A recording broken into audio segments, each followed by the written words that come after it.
Tuesday को हमने देखा मार्केट 4,500 पॉइंट गिरती है। अब जो बज़ाहिर एक कंसर्न नजर आ रहा था वो आ रहा था कि पॉलिटिकल रैली आ रही है तो शायद उस वजह से एक कॉन्फिडेंस चार्टर हो रहा है कुछ लेकिन जो ऐसा। इंट्राडे मूवमेंट है ना वो पकड़ना बड़ा मुश्किल है, क्योंकि उसके अंदर आपकी जो जो डे ट्रेडिंग होती है, जो स्विंग ट्रेडिंग होती है ना, उसमें चांस होता है कि स्टॉप लॉस मार्केट कोई भी आइटम जो है ना वो यूं जाता है, या तो मैं कह रहा था कि या तो फिर लाख के नीचे पहले जरा कंसोलिडेशन हो जाए। सुनील साहब, मैं डेली दिन की मार्केट डिस्कस नहीं करूंगा क्योंकि ये जो वीक गुजरा है, नवंबर भी ऑलमोस्ट क्लोज हो गया है, इसमें बहुत ज्यादा डेवलपमेंट्स देखने लेकिन की जो है। रिसेंट तो 5-6 साल है उसके अंदर नए हाइज बन रहे हैं, चाहे वो फार्मास्यूटिकल ले लें, सीमेंट सेक्टर ले लें, ऑयल एक्सप्लोरेशन, मार्केटिंग।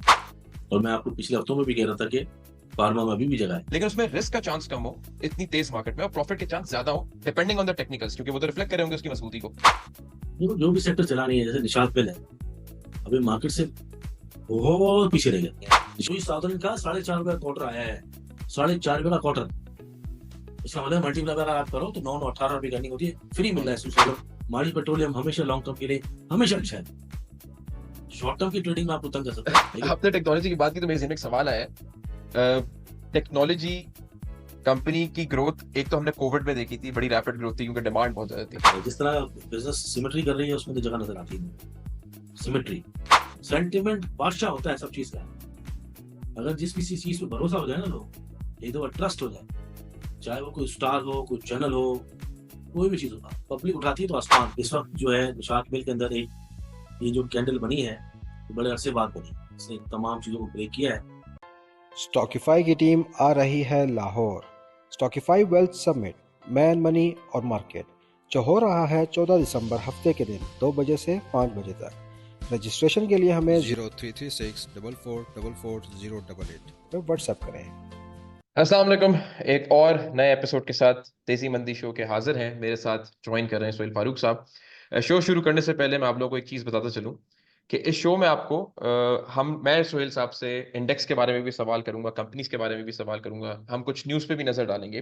टेक्निकल्स मैं सोहेल साहब से समझने की कोशिश करूंगा कि किस कंपनी की क्या बाइंग जोन बनती है, क्या सेलिंग जोन बनती है, एंड देन आपके लास्ट में हम लोग क्वेश्चंस भी लेंगे जो आप लोग हमारे यूट्यूब पे कमेंट करते हैं। तो शो के साथ जुड़ी रहिएगा। सोहेल साहब को वेलकम करते हैं। अस्सलाम वालेकुम and welcome to the show. कैसे हैं आप वालेकुम सलाम। वालेकुम सलाम। सोहेल साहब? जब से ये शो शुरू किया है हमने, तेजी मंदी, तो जो मंदी का लफ्ज है वो तो आ ही नहीं रहा। ये आज मैंने ये सवाल करना ही था आपसे कि तेजी मंदी में सिर्फ तेजी शो चल रहा है, मंदी का कोई सवाल नहीं है। तो क्या मंदी का सवाल पैदा हो सकता है आने वाले दिनों में या तेजी? क्योंकि इस वीक की भी परफॉर्मेंस अगर देखें तो अगर हम क्यूमुलेटिव भी देखें तो मार्केट पॉजिटिव रही। मतलब how do you see this this rally? या आपको लगता है कि ये नॉर्मल? क्योंकि अब अगर जो मार्केट बढ़ती है, अगर 3,000 पॉइंट भी बढ़ती है, 2,000 पॉइंट भी बढ़ती है, तो पहले के मुकाबले में पहले हमारा एक प्रिंसिपल जो बेंचमार्क था वो 50,000 60,000 के ऊपर था, तो अमाउंट बड़ा लगता था 3,000 का। अगर तो अब 2% भी मार्केट बढ़ती है तो 3,000 पॉइंट्स बढ़ जाते हैं। तो how do you see it कि अब ये मार्केट का इंडेक्स कहाँ पे जाके रुकता है, या कोई मंदी के चांसेस हैं? उस पर थोड़ा सा बताइएगा इंडेक्स के ऊपर। तो मंदा वो होता है जिसके अंदर काम कारोबार की बंद हो जाए, कम हो जाए, मतलब बिल्कुल ना होने के बराबर मंदा उसको कहते हैं। हम्म। और करेक्शन या करेक्टिव मेजर्स जो होते हैं, एक तरह से जैसे मार्केट अपने आप को करेक्ट कर रही है या प्रॉफिट टेकिंग आ रही है, और थोड़ा आइटम्स जो बहुत ज़्यादा बढ़ गए हैं, 50%, 100%, 200%, वो तो प्रोबेबिलिटीज और पॉसिबिलिटीज हर वक्त हैं। अब वी डोंट नो असल में होता है क्या है कि मार्केट में लोग कहते हैं कि नहीं यार, जहां से मैं बेचूं वहां से गिर जाए, और जहां से मैं लूं वहां से बढ़ जाए। तो ये तो मार्केट हमेशा आपको बीट करती है, तज्जियाकार फेल होते हैं। देखो ना, अभी रिसर्च हाउस की रिपोर्ट आई है, दिसंबर 2025 के लिए इंडेक्स के टारगेट आए थे 1,30,000, 1,40,000। और आपका जो इंडेक्स है इस वक्त दिसंबर 2024 में 1,08,000, तकरीबन 10,000 आठ खड़ा हुआ हजार है। हम्म। तो इसका मतलब है पूरे साल में क्या 20,000 बढ़ेगा? नहीं ना। तो फेल हो गया ना रिसर्च हाउसेस की, हम्म। बड़े बड़े रिसर्च हाउसेस की रिपोर्ट्स फेल हो गई। या तो मार्केट अब जाके एक करेक्शन फेज ले और पूरा साल चले ना, फिर जाके 1,30,000। तो फेल फेल होने के लिए ही रिकॉर्ड जो है ना वो टूटने के लिए ही बनते हैं। मुझे लगता है कि इस वक्त जिस तरह म्यूचुअल फंड पैसा लगा रही है, और जितना उनके पास पैसा है, और जितना वो पीछे रह गए हैं, क्योंकि उन्होंने 80,000 तक तो तेजी की ही नहीं। हम्म। जब मार्केट ने 82,000 टच किया था, उसके बाद मार्केट साइडवेज चली गई थी तकरीबन 1-1.5 महीना।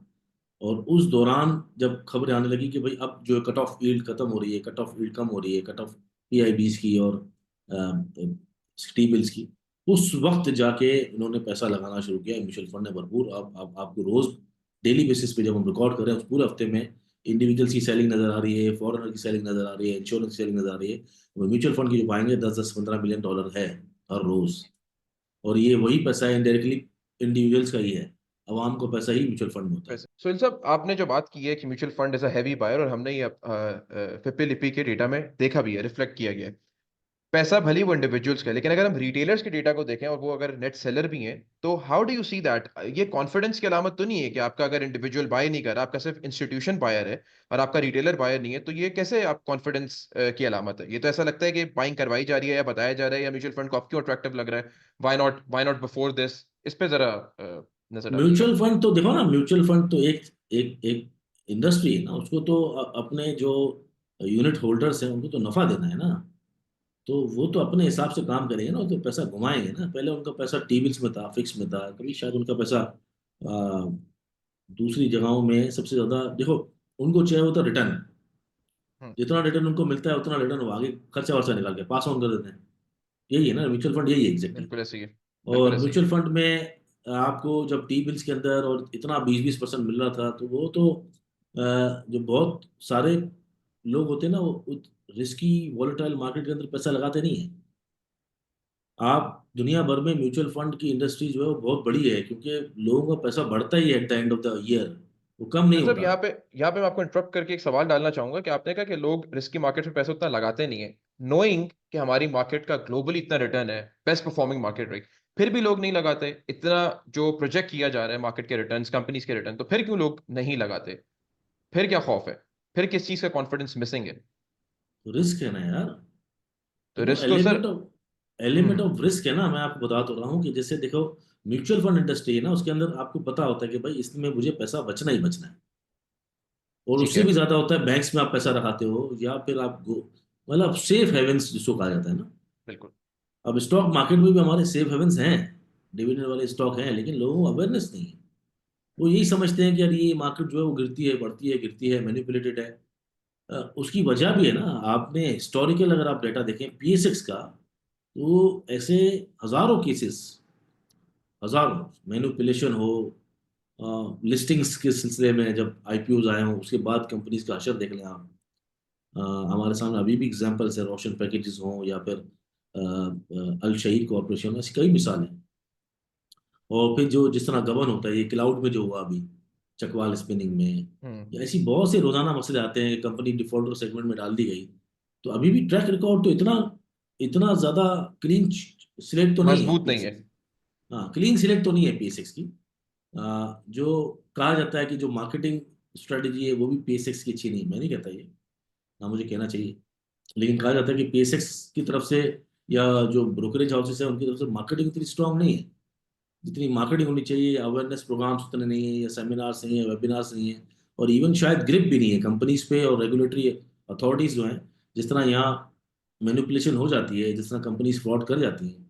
अभी चकवाल स्पिनिंग का फ्रॉड है जो, ये तो बहुत बड़ा फ्रॉड था ना। लोगों के पैसे 3 रुपए का शेयर 150 का हो गया, और आखिर में हम्म। कोई पूछने वाला नहीं है, और कहा जाता है आखिर में कि भाई ये तो कंपनी ने गलत किया, और कंपनी का सीधा सीधा जो है वो नाम चेंज लगा रहा है, और बड़ा रैपिडली पैसा लगा रहा है, और बहुत एग्रेसिव बायर है। लेकिन जो मार खा चुका है ना, चाहे वो कोविड की मार हो, या 2016 की मार हो, या 2008 की मार हो, या 2005 की मार हो, या उससे पहले की मार हो, पिछला जो एक्सपीरियंस वाला बंदा है वो बड़ा डर डर के देख रहा है कि अच्छा और बढ़ेगी या यहाँ से गिर जाएगी। उसको कॉन्फिडेंस ही नहीं है कि और बढ़ेगी, बिल्कुल लगता है गिर जाएगी। तो म्यूचुअल फंड में सेफ हेवन है, वहां पर लोगों का पैसा बनता है। और म्यूचुअल फंड आप क्या कह रहे थे कि म्यूचुअल फंड पैसा लगा रहा है, उनको तो लगाना ही ना भाई, उनके पास पैसा है तो क्या करेंगे वो। क्या करेंगे? हाँ, ऑब्वियसली अगर उसके अगेंस्ट अगर बैंक की यील्ड देखी जाए और फिर स्टॉक मार्केट की देखी जाए, तो बहुत डिफरेंस है। और उसी से काम है मेरा ना। हाँ, कनेक्टिंग कम है। उसी से मेरा कनेक्टिंग सवाल ये था कि इंटरेस्ट रेट हमारे मॉनेटरी पॉलिसी है इस मंथ दिसंबर में, और रिसर्च ये आ रही है कि 200 बेसिस पॉइंट यानी 2% से interest rate cut cut down हो जाएंगे। तो फिर आपको म्यूचुअल फंड की और बाइंग नजर आती है, यानी अब मार्केट और मजबूत नजर आती है आपको, क्योंकि गुंजाइश तो है, वैल्यूएशन भी है। मुझे मुझे लगता है ये, मैं तो ये अब इन चीज़ों को नहीं देख रहा कि जितना सेंटिमेंट स्ट्रांग है ना उसमें अब ये मायने रखते नहीं है इंटरेस्ट रेट्स इंटरेस्ट रेट या, मायने नहीं रखता। क्योंकि वो प्राइस इन हो गया ना सब। एक ठीक है। मार्केट 1,08,000 रुपये तो, और जो प्राइस चल रहे हैं जिस तरह, आप देख लें माड़ी जो है अभी कुछ 15 दिन पहले 450 को मिल रहा था, और अभी आप देखें लकी देख लें, सुई सदरन नदरन देख लें, पीएसओ देख लें। आज से 3 महीने पहले 150 में कोई ले नहीं रहा था पीएसओ। तो सब प्राइस्ड इन है, और मोमेंटम बरकरार रहेगी। जाहिर बात है म्यूचुअल फंड का पैसा इसका लगेगा, जनरल पब्लिक पैसा लगाती रहेगी। जो भी जो फिक्स असेट में पैसा लगाते थे वो कोशिश करेंगे थोड़ा बहुत यहाँ रिस्क लें, एटलीस्ट सेफ हेवंस में। जो लार्ज कैपिटल वाले स्टॉक्स हैं, ओजीडीसी, पीपीएल, पीएसओ, जो म्यूचुअल फंड लेते हैं, इंस्टीट्यूशन लेती है, गोरा लेता है, इवन हपको, ऐसी चीज़ें जो बाद में इवेंचुअली उनको नफा दे जाएं, तो वहां पर लोग पैसा लगाएंगे सेफ हेवन। एग्रो फर्टिलाइजर, फौजी फर्टिलाइजर, मिलर ट्रैक्टर, जो डिविडेंड यील्ड जिनकी अच्छी रही है पास्ट में, बैंक्स हैं, इवन जो थोड़ा सा परेशान बैंक है इस वक्त, फैसल बैंक, मिजान बैंक, बैंक इस्लामी, वहां लगा आज वो भी देंगे। परफॉर्मिंग कुछ दिनों में हमने देखा कि मतलब अब कुछ बेहतर नजर आए, इस्लामिक बैंकिंग भी। वो तो आप, वो कहते हैं ना कि भेड़ चाल है ना इस वक्त, तो अभी भेड़ चाल कह सकते हैं, या कह सकते हैं कि वो एक मोमेंटम बना हुआ है ना, कि ये नहीं तो ये पकड़ लो, ये नहीं तो ये पकड़ लो, तो इसलिए तो चल रहा है। लेकिन अगर जिस दिन मार्केट गिरेगी तो सबसे पहले जो गिरेंगे, फिर उस दिन लोग फंडामेंटल गिन रहे होंगे, अच्छा इसके फंडामेंटल जब गिरेगी तो। अभी तो इतना स्ट्रांग मोमेंटम है, तो अभी इस वक्त तो हम बात ही नहीं कर सकते जी। कि क्या।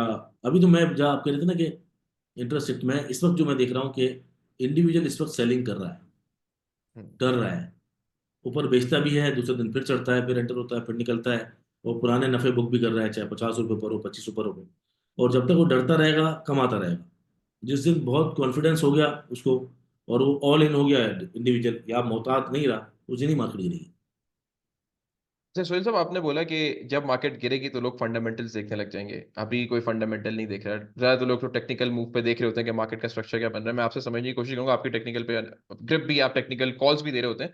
अगर मार्केट KC 100 के इंडेक्स को देखा जाए, आज अगर हम 1,08,000, 1,09,000, 1,10,000 के करीब है, तो आगे आपको क्या टारगेट्स नजर आते हैं कि कहाँ पे इंडेक्स रुक सकता है?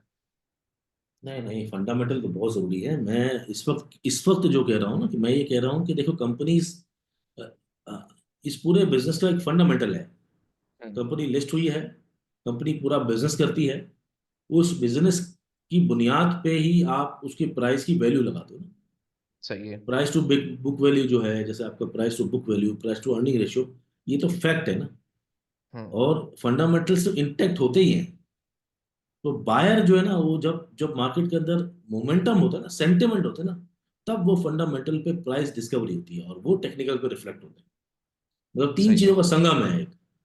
अच्छी फंडामेंटल कंपनी आप लेंगे तो कैसे भी हालात हो जाए, ऊंच नीच, आपको वो या तो रिटर्न देगी इन टर्म्स ऑफ डिविडेंड, या मार्केट जब चलेगी तो in terms of capital gain.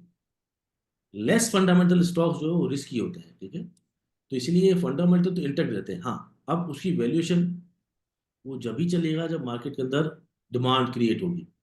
Market के अंदर डिमांड कब क्रिएट होती है? 2 वजह की वजह से। एक सबसे बड़ा जो रीजन है मेन, स्टेबिलिटी, पॉलिटिकल स्टेबिलिटी होती है जो, उसको काउंट करते हुए। और सबसे ज्यादा स्ट्रॉन्ग रीजन है तो गिरते हुए इंटरेस्ट रेट्स। अब टेक्निकल्स क्या होता है? टेक्निकल इसलिए देखे जाते हैं कि ऐसा तो नहीं कि जब आप ले रहे हैं वो प्राइस, उसके लेवल्स क्या हैं, उस लेवल को सस्टेन कर रहा है, या जिस लेवल पे आप ले रहे हैं तो उससे गिर रहा है, और फिर बाद में चल रहा है, मार्केट दूसरे स्टॉक्स चल रहे हैं और आपका स्टॉक गिर रहा है, तो ये लेवल्स के लिए, और ये प्राइस एक्शन मतलब पूरा प्राइस हिस्ट्री के पहले कहाँ तक जा सकता है, पर्टिकुलर लेवल ब्रेक करेगा तो और कहाँ तक जा सकता है, गिरेगा तो कहाँ से उठेगा, ये लेवल जो होते हैं सपोर्ट रेजिस्टेंस और प्राइस की ब्रेकिंग के लिए होते हैं। जैसे सोहेल साहब, हमने जब ये शो शुरू किया था, तब हमने कंपनीज को भी कवर किया था और आप स्विंग कॉल्स दे रहे होते थे, अभी भी आप दे रहे होते हैं। और उसमें इनिशियल जब हमारा डिस्कशन होता है तो आपने कहा था कि आपकी जो स्विंग कॉल होती है वो लास्ट करती है 4 to 8 वीक्स पे, एक जी से जी। 2 महीने की स्विंग कॉल होती है जरा लंबे टारगेट्स के लिए। अभी रिसेंटली आपकी जो कॉल्स आ रही हैं, जो मैंने ऑब्जर्व की है, उसमें आप फर्स्ट टारगेट पे अपने क्लाइंट्स को एक्सेप्ट करवा देते नहीं, हैं, क्लोज करा। सॉरी कॉल क्लोज करा देते हैं। इसका रीजन क्या है? मतलब अगर स्विंग कॉल है और लंबे टारगेट्स हैं, तो क्या ये फियर की वजह से है, या आपको लगता है कि अभी बहुत हैवीली बाइंग नहीं करनी चाहिए, इनिशियल टारगेट्स बुक कर लेने चाहिए, कि आप फर्स्ट टारगेट अचीव, और वो बहुत थोड़े टारगेट्स हैं उस पर आप कॉल क्लोज करते हैं, उसका क्या रीजन है? देखो, पहले अभी एक कॉल मैंने दी है माड़ी की, आज वो हिट हुई है। जी। और वो दी थी 15 नवंबर को, 450-55 रुपये रेट पे। और मैंने टारगेट दिया था अल्टीमेट 555 रुपये। 555, बिल्कुल। और डेली का 559। टॉप निकल रहा था। आज जब हम रिकॉर्ड कर रहे हैं 559 पे कैप लगा था उसमें, हम्म, और उसमें मैंने लिखा था 2 to 6 वीक्स, लेकिन वो तीसरे हफ्ते में ही आ गया। हो गया। बोलान कास्टिंग का मैंने 87 रुपये में बाइंग कॉल दी थी, और अल्टीमेट टारगेट दिया था 155-52, शायद वो आ गया। आज हिट हुआ है, उससे लग के नीचे गया। तो ऐसा नहीं है कि मैं कॉल नहीं दे रहा, मैं 4-5 टारगेट के साथ दे रहा हूँ। आजकल मोमेंटम इतना स्ट्रांग है कि अगर मैं एक कॉल दे रहा हूँ ना, क्योंकि सभी चल रही है ना तकरीबन, तो जो अगर आइटम रुक जाती है, स्लो हो जाती है, तो पीछे से जो ना वो लोड आ जाता है कि लोग बोलते हैं यार ये आइटम चल नहीं रहा। तो हम क्या करते हैं, अपन हम स्ट्रेटजी बनाइए कि भाई पहला टारगेट हिट होगा ना तो मैं क्लोज कर दूंगा।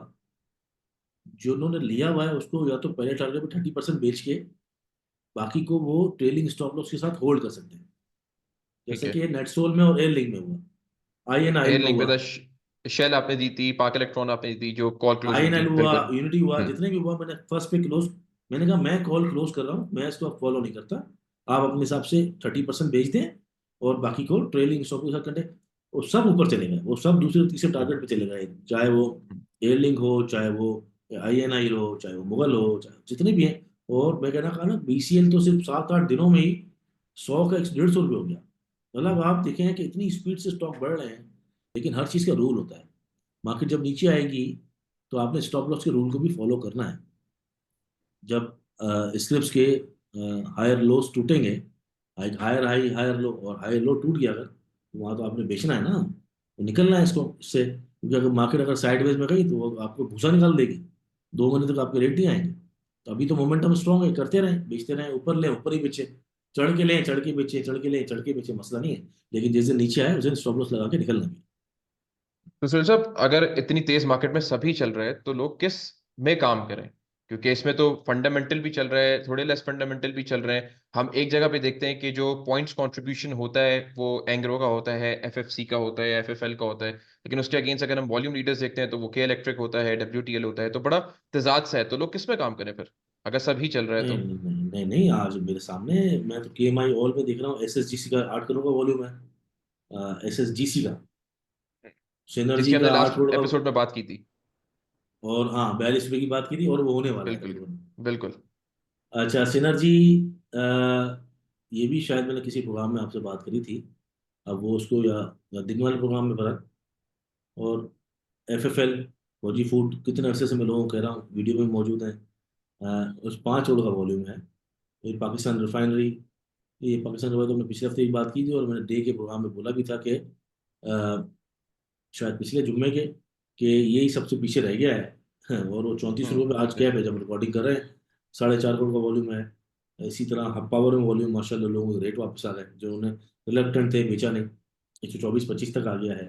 फिर सिमेट्री देखें, ये वही सिमेट्री है जो 10 साढ़े 10 में मैं लोगों को बोलता था कि इसको ले लें और ऑक्टोपस को बेच दें अगर इसको हम्म। स्विच करना है तो। और मैंने बहुत सारी कैलकुलेशन बताई थी कि ये इसका टोटल जो है ना, नंबर ऑफ शेयर्स 11 करोड़ हैं, और ओ सॉरी फ्री फ्लोट, और उसको अगर मल्टीप्लाई करें 10 से तो 1 अरब 10 करोड़ बनते हैं। तो ये पूरी जो है स्प्लिट कॉर्नर हो, बड़ी बड़ी चीज़ें होती हैं आपको ना। ये वैसे भी एक मजेदार खेल है स्टॉक मार्केट, इसमें कोई जीतता है कोई हारता है, पैशन का खेल है। वॉल्यूम तो अक्रॉस द बोर्ड सब जगह लग रहा है, ये जान। हपको में ऐसा क्या चेंज आ गया है कि हपको भी बढ़िया हुआ, फंडामेंटल बहुत बड़ा चेंज आता है? बल्कि उसके साथ मुझे याद है कि आईपीपीस की भी खबर आई है, टेक और पे मॉडल की, एक हाइब्रिड टेक और पे मॉडल की 17 आईपीपीस के नाम आए। इसको आप किस तरह देखते हैं पावर सेक्टर के लिए? मैं एंड नहीं देन कवर कर हब। रहा पावर सेक्टर को अच्छा। कवर नहीं कर रहा, क्योंकि देखो ना यार, जब बाजार मार्क, जो मंडी होती है ना, मंडी मंडी जो है ना, अ, पता नहीं, हमारी बात तो तुम तक पहुंचती है, शायद लोग मानते भी नहीं है, बिलीव करते नहीं करते, हु केयर्स। यही बात है ना, अब तो क्या करेंगे हम, ढोल बजा के निकल रहे तो। मंडी जो है ना, मंडी के अंदर आप अगर सब चीज़ों को देखोगे ना, कि मतलब यार, या जिद करोगे कि यार हब पावर चलेगा, फलाना चलेगा, मंडी के अंदर ना, एक एक मंडी खुद बताती है कि मैं कहाँ जा रही हूँ। सिर्फ आपने मंडी को फॉलो करना है। मार्केट है ना मंडी, बिल्कुल। मार्केट को फॉलो करना है। अगर आप मार्केट के अंदर आप ये हब पावर से उम्मीदें लगा के बैठे रहोगे, तो देखो ना, हब पावर तो कितना परसेंट बढ़ा अपने बॉटम से, और कितना गिरा अपने टॉप से। इसने तो अपने आप को वहीं फंसाया हुआ है ना। हम्म। और इसी जगह पे फ्लाइंग सीमेंट, सुई southern, PSO, you name it, फौजी सीमेंट, मतलब कि इवन मेपल लीफ सीमेंट जिसको हम कहते हैं चलेगा नहीं, DG Khan, unity, OGDC, PPL, ISL, INIL, मतलब इस सब, सिर्फ अगर आईएनआईएल भी ले लेते हैं उसको बेच के, जहां पर तकरीबन 130 का आईएनएल हो गया था, आज 180 का हो गया। तो जब मार्केट में इतनी सारी अपॉर्चुनिटीज हो, तो मुझे ऐसा सेक्टर जिसके अंदर परेशान कौन मामला शुरू हो गया हो, तो जरूरत क्या है मैं उधर देखूं फिलहाल, बाद में जब साइडवेज होगा, टाइम होगा, देखेंगे। सुनील साहब, आप ये बात करते हैं कि टेक्निकल्स पे हर चीज बड़ी रिफ्लेक्ट कर रही होती है, न्यूज, सेंटिमेंट, हर चीज आप देख लेते हैं पहले से। अब सब चीजें चल रही हैं, और आपने कहा था कि फंडामेंटल भी इंपॉर्टेंट है, टेक्निकल्स भी इंपॉर्टेंट है, सेंटिमेंट भी इंपॉर्टेंट है। सवाल मेरा ये है कि वो कौन सी कंपनीज हैं जो आज अगर हम ट्रेडिंग के लिए लें, क्योंकि ट्रेडिंग का एक माहौल है, जैसे आप कह रहे हैं ना, कॉल क्लोज हो रही है क्योंकि शिफ्टिंग एंड स्वैपिंग बहुत जल्दी हो रही है, बहुत जल्दी। उसमें रिस्क का चांस कम हो। क्योंकि अगर आप लोग तो मल्टीपल इंडिकेटर्स यूज करके ये तो देख सकते हैं ना कि कौन सा स्क्रिप्ट या कौन सी कंपनी इस वक्त मजबूत है। अब एक तो ये चीज डिटरमिन की जाती है कि एक चीज 20 रुपए की है, या तो 18 रुपए पे आप बेचेंगे, आप उसको 22 रुपए पे बेचेंगे, या तो नीचे स्टॉप लॉस पे, ऊपर आप प्रॉफिट पे। लेकिन उसमें रिस्क का चांस कम हो इतनी तेज मार्केट में, और प्रॉफिट के चांस ज्यादा हो डिपेंडिंग ऑन द टेक्निकल्स, क्योंकि वो तो रिफ्लेक्ट कर रहे होंगे उसकी मजबूती को। देखो, जो भी सेक्टर चला नहीं है, जैसे निषाद मिल है, अभी मार्केट से बहुत पीछे रह गया आज निषाद मिल। कैप था वो। हाँ, आज कैप है, लेकिन वो अब चला है, आज उसने प्रॉपर ब्रेकआउट दिया है, हम्म। अब जाके 81, बिल्कुल 82, सही है। 83 इसका लेवल था जिसको, जिस पे ब्रेकआउट उसको देना था, और उसने अब जाके दिया। उसमें जगह है ना, और उसमें क्या परेशानी है, 3, 4, 5 रुपए से जो 7 और 8 रुपए शायद साल का डिविडेंड देता भी है, इतनी बड़ी उसकी बुक वैल्यू है, इतना बड़ा उसका ग्रुप है मंशा, अगर कोई इसमें लेता है तो उसमें हारने की गुंजाइश कहाँ है? क्योंकि टारगेट तो निकलना 180 रुपये तक, और उसी का इंतजार था सही कि है। कब उसमें अंदर वॉल्यूम लगे, कब चले। अब मैं वो खड़ा हुआ है, उसकी फंडामेंटल वैल्यू है, वो मैं लेके बैठा रहा हूँ, अब चलेगा, अब चलेगा। जब चलेगा, जब ब्रेकआउट देगा, तो ही एंटर होना है ना। एंटर होने। जब उसके अंदर वॉल्यूम आएगा, ऐसे मतलब डिमांड क्रिएट हुई है, तब मैं चलूंगा ना।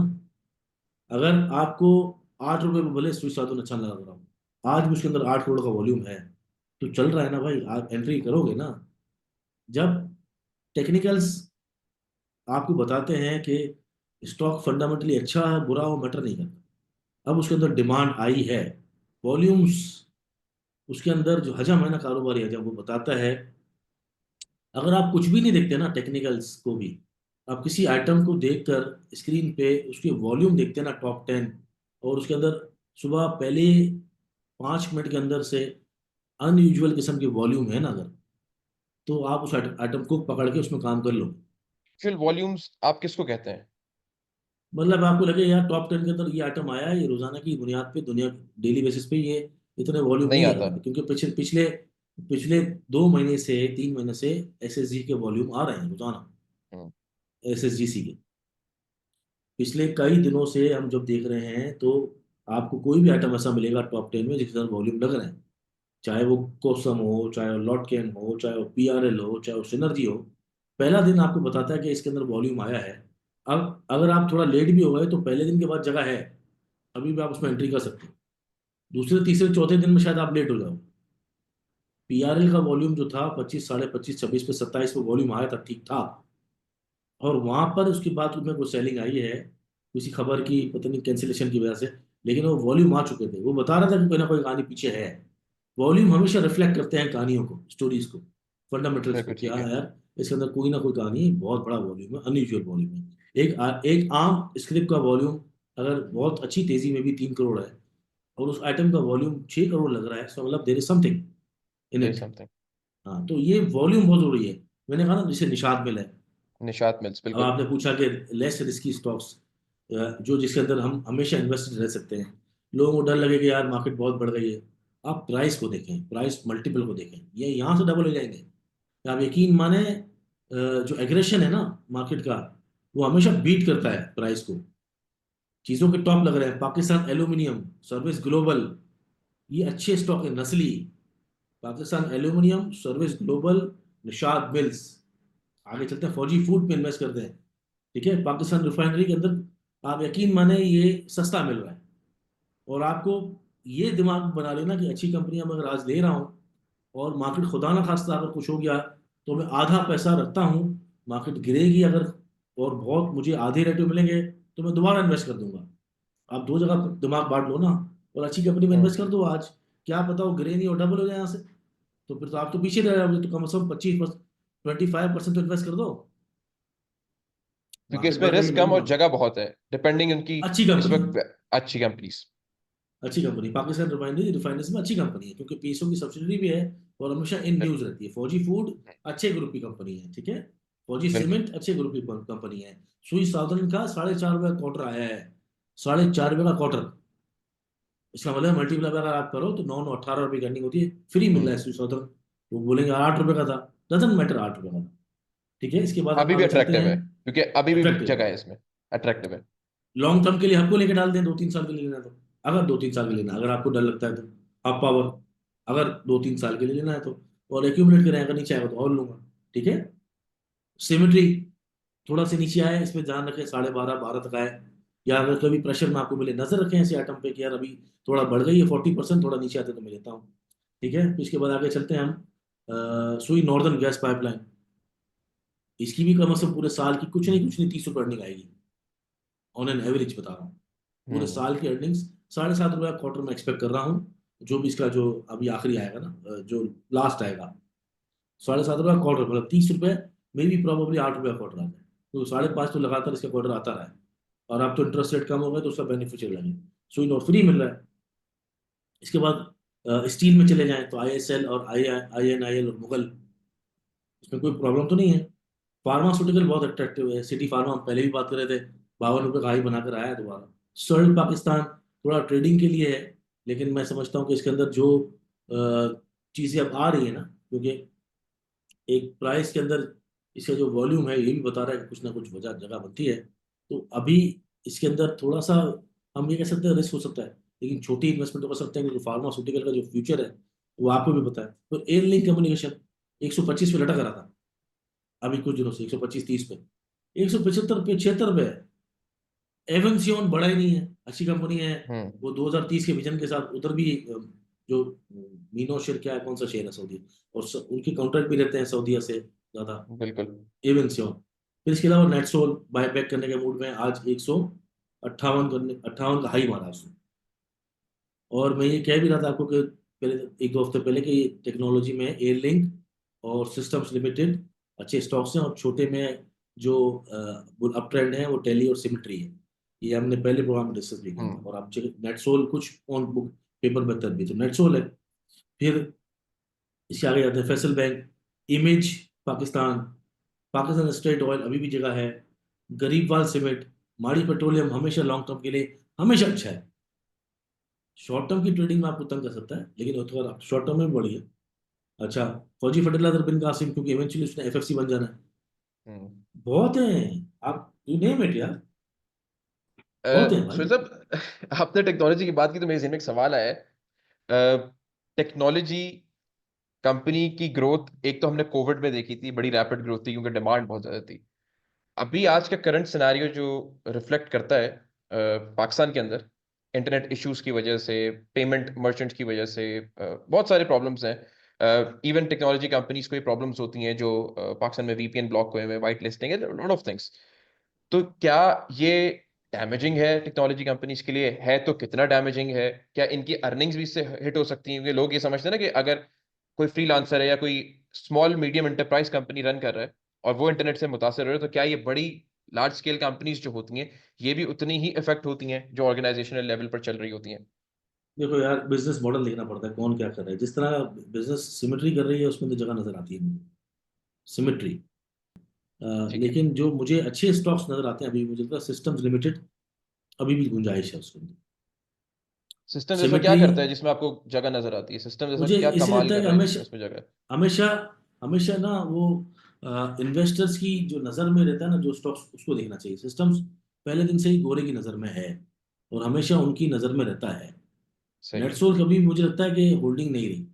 जो एयरलिंक था वो भी एक बड़ा ब्लॉक जो है वो गोरे ने लिया था, तो 75 लाख का। आपने कहा सिस्टम्स गोरे की नजर में रहते हैं, तो उसके फंडामेंटल्स तो यहाँ पे कैंसिल हो जाते हैं, क्योंकि फंडामेंटली तो फिर कंपनी कुछ भी नहीं है अगर सिर्फ गोरे की नजर पे बंदे ने बाय करना है। नहीं नहीं, तो व्हाट इज फंडामेंटल्स द के रीजन? इम्प्रूव होते हैं ना।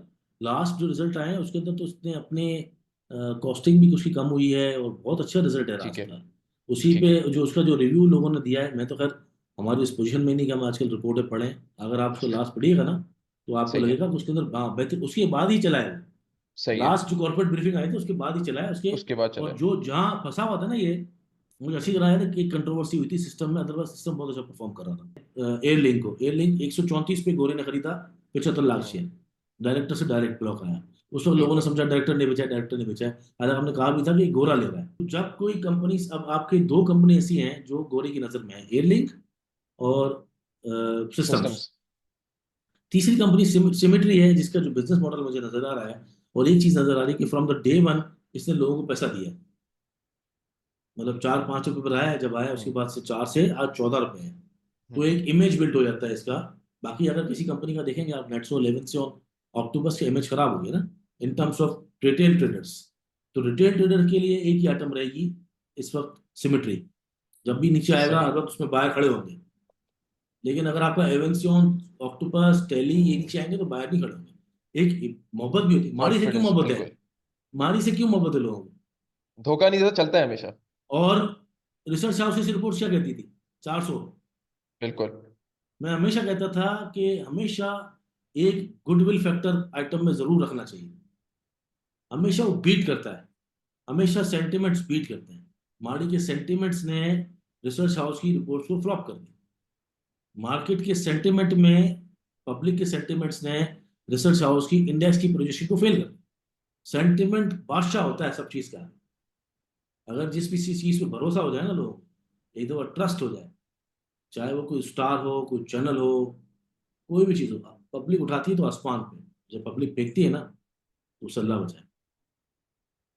सुनील साहब, यूट्यूब के क्वेश्चन की तरफ भी बढ़ते हैं, फिर मैं आपसे टेक्निकल के चार्ट्स पे भी आपको लेकर आऊंगा साथ साथ, श्योर सर, ताकि श्योर हम लोग श्योर साइमा श्योर। है उनकी तरफ से क्वेश्चन आया हमारे यूट्यूब की लास्ट वीडियो पे कि वेव्स का बता दें कि वेव्स जो है वो आपको किस तरह नजर आता है। थोड़ा उसका टेक्निकली भी अगर आप अपनी स्क्रीन शेयर कर लेंगे तो हम उसको देख लेते हैं। सिर्फ वेव्स और पब्लिक के सवाल, जनता जनार्दन, वेव्स। अच्छा ये हम देख तो रहे थे, एक दो दिन में वॉल्यूम लग रहा था इसके अंदर, पर आई थिंक अच्छा बना हुआ है नहीं मेरे पास कुछ भी इसका, क्योंकि ये इसको हम फॉलो नहीं करते शायद। अच्छा जी, अभी तो जी ये मंथली चार्ट पे मैं अक्सर आइटम्स को देखता हूँ पहले, सबसे पहले यहाँ कुछ खास एक्टिविटी नजर तो नहीं आ रही। अगर हम देखेंगे ठीक। तो इसमें एक सपोर्ट जोन क्रिएट तो हुआ हुआ है। हमें कह सकते हैं बहुत अच्छा सपोर्ट जोन क्रिएट होगा, 6 रुपये पे है। और इसकी जो दूसरी कंपनी है वेव्स अप्लायंसेस, उसके अंदर एक स्पार्क आया हुआ है। अगर हम इसको जनरली देखते हैं कि भाई इसने कोई ब्रेकआउट टाइप की सिचुएशन दी है, हाँ ठीक है, काफ़ी टाइम से ब्रेकआउट पे ही है। एंट्री मारने में जिस तरह की मार्केट चल रही है ना, तो बेहतर है कि जिस तरह की मार्केट में अगर ये इतना परफॉर्म अभी तक नहीं किया, क्योंकि इस वक्त 871 है, उसने नॉर्मल 5 में से हाई मारा, तो कोशिश करें कि इसके अंदर से एग्जिट करके किसी और में शिफ्ट हो जाए।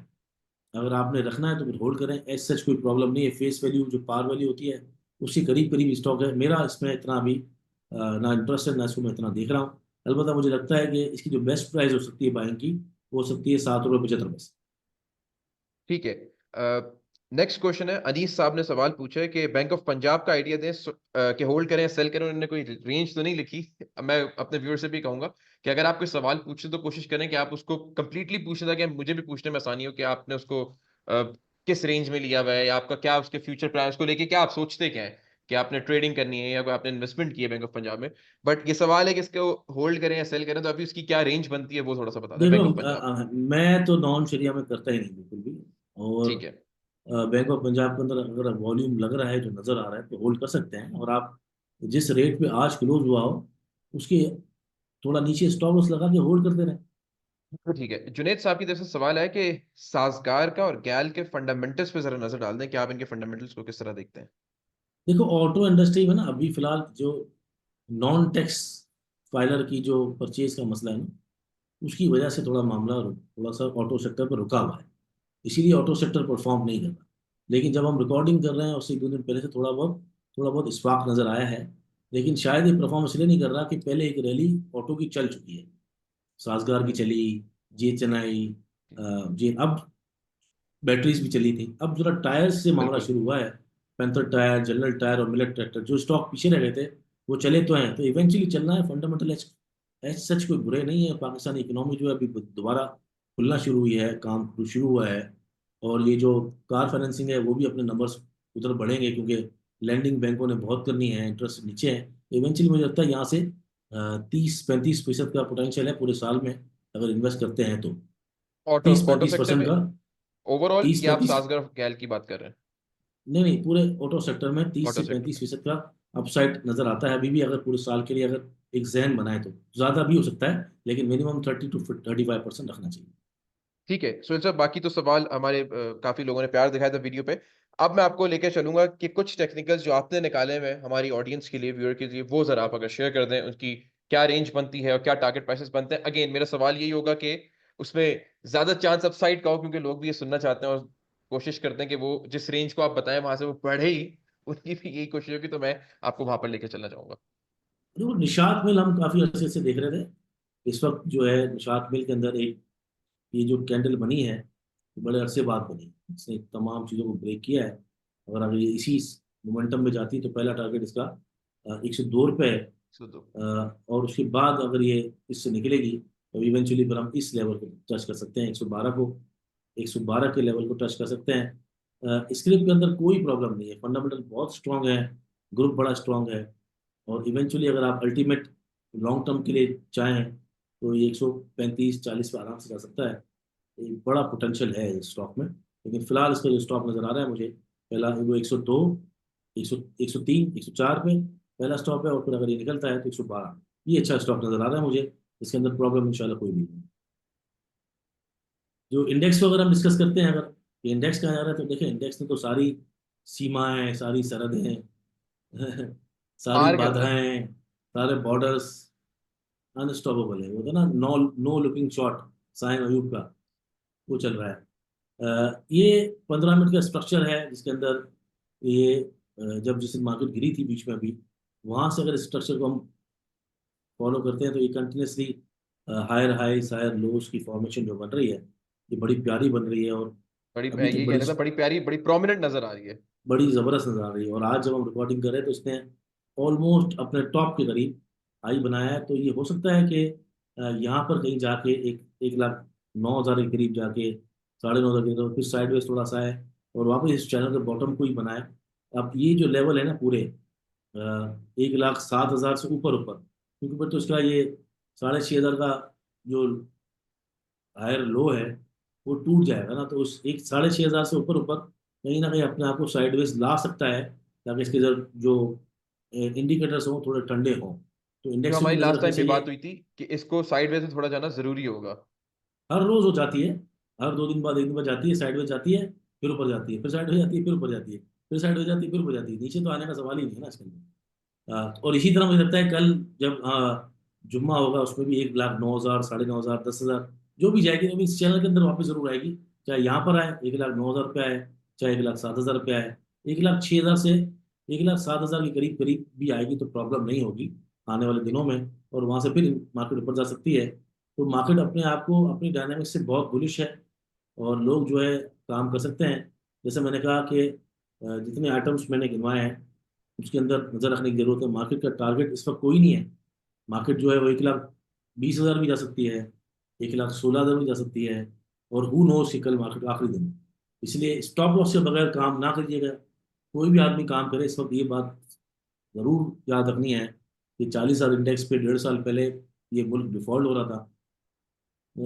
67,000 पे मार्केट में 67 से लेकर 59 तक जब करेक्शन हुई तो लोगों को लगा कि मार्केट फेक चली है इलेक्शन के दौर में। फिर 72,000, सॉरी 77,000 के जब वक्त आया तब भी लोगों ने कहा कि फेक बढ़ी हुई थी तो गिर गई या चल नहीं रही। और इसके अलावा बहुत से लोगों ने, बहुत से बड़े बड़े टीवी होस्ट ने और कहा कि भाई ये मार्केट फेक है, अपनी मर्जी से बढ़ाते हैं गिराते हैं। एक साहब ने तो कह दिया कि 70,000 के बाद लोगों को आना नहीं चाहिए। हालांकि उनको इंडेक्स के बारे में पता ही नहीं है कि इंडेक्स इंडेक्स इंडेक्स एक तरह से इस तरह बना हुआ है कि उसके अंदर कुछ भी नहीं है, क्योंकि वो एक्स नहीं होता। और अगर प्राइस देखें तो अभी मार्केट हमारी चीप है। उसकी पूरी exact valuation on an average 6, 6.5 का मल्टीपल बनता है। लेकिन फिर भी एहतियात करनी चाहिए। और जो एग्रेशन है ना, उसको कंट्रोल में रखते हुए, अपनी ग्रीड को और फियर को कंट्रोल में रखते हुए लिमिटेड काम करें।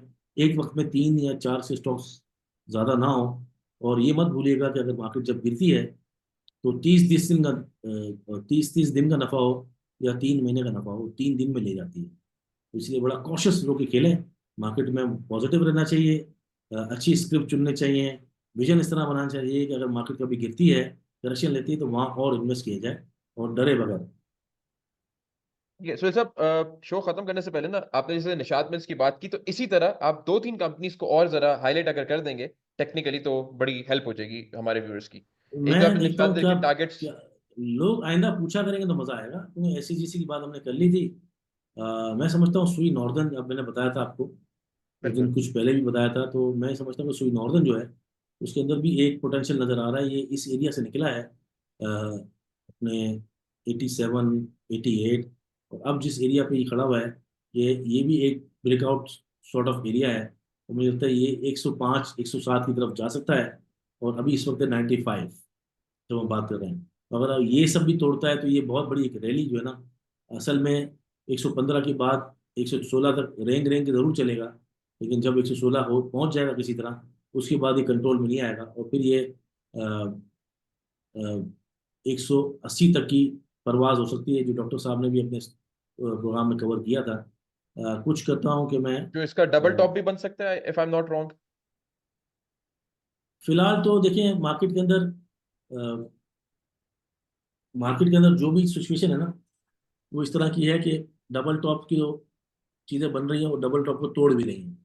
हमने पाकिस्तान एल्यूमिनियम को देखा, तो हम देखते हैं कि पाकिस्तान एल्यूमिनियम या सर्विस ग्लोबल है, वो कहाँ जा रहा है। तो अब अगले टारगेट तो अभी उनके फिर नए जनरेट हो जाएंगे ना, जैसे मैंने बताया कि अच्छी है, देख रहे हैं आप चार्ट देख रहे हैं, वो फाड़ के निकल रही है। खूबसूरत खूबसूरत लग रहा है। खूबसूरत, हाँ। वो मशल मलिक कहती है ना, क्या है आजकल जो बड़ी हिट हो गई है, स्टॉक क्वीन, वो कहती है बिल्कुल। ग्रीन कैंडल, विशाल खान। हाँ, वो मुझसे विशाल मुलाकात हुई खान, थी यस। एयरपोर्ट पर उनके जी, हाँ। पिछले साल जब डॉक्टर साहब को बता रहे थे, वो कहती है हरी कैंडल बड़ी खूबसूरत होती है। देखें ये क्या कैंडल उसने बनाई है, और नया चैनल बनेगा उसका, तो इंशाल्लाह ये टारगेट अभी 125 तक के टारगेट निकलेंगे इसके अंदर।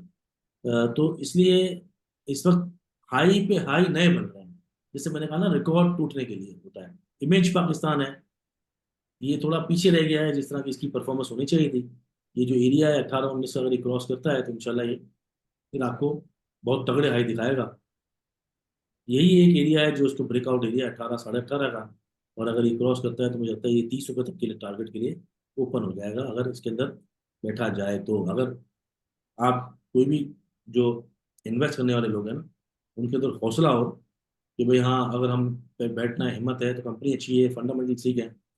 गरीब हाल सीमेंट, मुझे आज मैंने उसमें भी बताया था अपने दोपहर वाले शो में, मुझे लगता है ये एरिया अगर जिस दिन निकलेगा ना इसका, रेंग रेंग के चलने वाला एरिया जो है, ये पूरा एरिया जहाँ पर ये 47, 48 का एरिया क्रॉस करेगा, तो फिर इसका अगला टारगेट 70 पे होगा। क्योंकि जब कोई एक पूरा जोन चल रहा होता है ना, इस जोन के अंदर से निकलना जरूरी होता है स्टॉक को। स्टॉक यहाँ पर आके फंस रहा है, बार बार आता है, अपना हाई बनाता है, वापस चला जाता है। इसका मतलब है कि ये जोन उसको तंग कर रहा है, और अभी 42 रुपये का भी है। तो इस जोन में आने में भी 6 रुपये है, तो 6 रुपये यहाँ से बच सकते हैं। और अगर यहाँ इसके बाद अगर एंट्री की जाएगी तो फिर तो 70 रुपये की तैयारी है। तो टेक्निकल्स पे तो बहुत सारी चीजें निकल सकती हैं। मैं कोशिश करता हूँ फंडामेंटली भी स्ट्रांग हो। ऐसा ना हो कि अभी एसएसजीसी का आज रिजल्ट आया है, उसके बाद उसे कैप मारा है, और लास्ट टाइम हम बात कर रहे थे कि ये हो सकता है कि 42 रुपये जाए। अब मुझे लग रहा है कि ये चेस करेगा 54 रुपये के रेट को, अपने ऑल टाइम हाई को, जबरदस्त, यानी 54 के। हमारे टारगेट्स रिवाइज हो गए पिछले एपिसोड के बाद, इसके रिजल्ट अर्निंग्स के आई बाद। ना, बिल्कुल, रिजल्ट के अर्निंग्स बाद, आई, एग्जैक्टली। अर्निंग्स आई है, तो मुझे लगता है कि अब जो वॉल्यूम बता रहा है एक तो, हाँ ये जरूर है कि हो सकता है आपको यहाँ तंग करे हो, पहले ये जो लेवल है 38 रुपये का, या 40 रुपये का, या 41, वहाँ तंग करे 42 रुपये का, तंग करे वापस नीचे आए, इवेंचुअली ऊपर जा जाके वो, और ये 56 रुपये का भी बीट करेगा, देखिएगा। मैं कह रहा था जितनी भी कंपनीज हमने कवर की हैं, जो आपने फंडामेंटली भी हमें पीछे कवर करवाई हैं, ऑलमोस्ट सारी कंपनी, जिसमें एफएफसी हो, एफएफएल हो, एसएसजीसी हो, जो हमने टेक्निकली भी कवर किया है, सिमेट्री हो, सिस्टम्स हो, एयरलिंक हो, चाहे वो टेक्नोलॉजी सेक्टर हो, टेक्सटाइल हो, जैसे आपने इमेज पाकिस्तान की बात की, एनएमएल की बात की, और हमने उसको फंडामेंटली भी देख लिया, टेक्निकली भी देख लिया, देन उसकी टारगेट प्राइसेस भी रिवाइज कर लिया। एंड जो चीज मैं समझ पाया हूँ, वो सब जी अपने इस वक्त करंट रेट से ऊपर की जगह रखती हैं, यानी डबल होने हाँ, की भी, मार्केट में, बहुत बड़े मार्जिन की भी अगर जी। मार्केट में अगर कंपनीज अच्छी सिलेक्ट करेंगे तो ये जरूर होना चाहिए कि इनका ट्रैक रिकॉर्ड अच्छा हो। अभी अच्छा। हाई टेक लुब्रिकेंट है, देखो ना, ये स्टॉक ने अपना हाई बनाया है इस लेवल पे हमने बाइंग जनरेट करी थी ना, याद है 44 पे 40 पे, इस लेवल पे जब इसने ये ब्रेकआउट दिया था 42 43। और पिछले हफ्ते भी इसने इसको 49 को टारगेट बनाया, फिर नीचे आया, फिर वापस ऊपर गया, 60 को टच किया, वापस नीचे आया है, सपोर्ट लेवल से सपोर्ट लिए 52 53 54 से वापस जाएगा। अगर तोड़ दिया इसने तो आप सोचो फिर ये कहाँ जाएगा, 64 फिर इसकी गुंजाइश और लंबी है। कुछ। बिल्कुल। हाँ, तो अभी तो चीजों ने उड़ना है। अभी तो अभी तो आगे बहुत बड़ा। यानी 1,10,000 के करीब भी इंडेक्स पे हमारे पास अभी उड़ने की बहुत जगह मौजूद है कंपनीज के अंदर। एक सवाल मैं छोड़े जा रहा हूँ आपके लिए, पब्लिक के लिए, कि 2005 के अंदर इंडेक्स, 2006 के अंदर, 2007 के अंदर इंडेक्स 16,000 था, 16,000। और मार्केट में जो तेजी हुई थी वो 2001 ट्विन टावर के बाद हुई थी, इंसिडेंट के बाद इंडेक्स शायद 2000 था। 6 साल 4 साल के अंदर इंडेक्स 16,000 हो गया। सही है, 16,000 हम्म। इंडेक्स। और उस वक्त जो रेट थे ना, वो अभी भी रेट नहीं आए, नहीं है बिल्कुल। अभी भी रेट नहीं आए 2005 में। और इस वक्त जो है इंडेक्स 1 लाख है। अगर हम सारा एक्स कैलकुलेट करें उस 16,000 से, तो आपका इंडेक्स इस वक्त 3.5 4 लाख बनता है। हम्म। हाँ, तो इसलिए पॉजिटिव रहना चाहिए। लेकिन जो जितना भी ये है ना कि एहतियात का दामन हाथ से ना छोड़ें। पता चला आप ऑल इन हैं, जज्बाती हैं, लेवरेज हैं, कोई भी स्टॉक ले रहे हैं, मैं कह रहा हूँ हर चीज के लेवल्स को, टॉप को, बॉटम को, उसकी पिछले अर्निंग्स को, पे आउट्स को देखना पड़ेगा।